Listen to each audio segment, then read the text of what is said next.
Thank you, Madam Chairman, and congratulations to you in your new role leading this committee. I appreciate your willingness to hold this hearing today. We have an excellent panel of witnesses, and I'm happy to hear from each of you and very much value your opinions.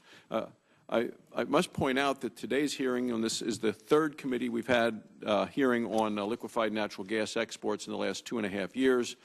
So we've had 3 of those, yet since our first hearing on LNG exports in November of 2011, the administration has continued to move, I believe, at a snail's pace.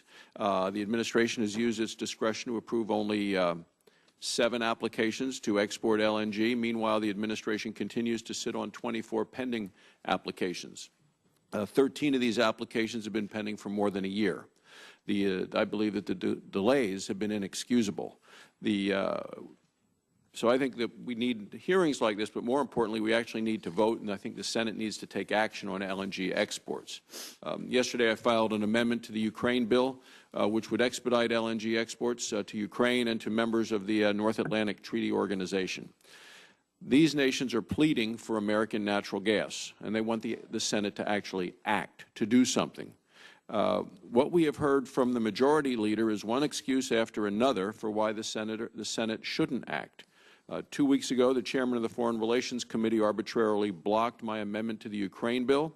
Other members of the majority have said the administration should stop approving LNG exports altogether. If my colleagues on this committee are serious about promoting LNG exports, then we should call on the majority leader to actually let the Senate do its job. We should call on the majority leader to allow the Senate to vote on expediting LNG exports. This is one way that we can make progress on this issue. 2 days from now, on Thursday, this committee is going to be asked to vote on the nomination of Rhea Su to be Assistant Secretary of the Interior. She has called natural gas production, quote, easily the single greatest threat to the ecological integrity of the West. I believe if she is confirmed, she could block access and would block access to our nation's vast natural gas resources. It's very difficult for me to understand why this committee would hold a hearing in support of LNG exports today, yet be asked to vote to approve a natural gas opponent on Thursday.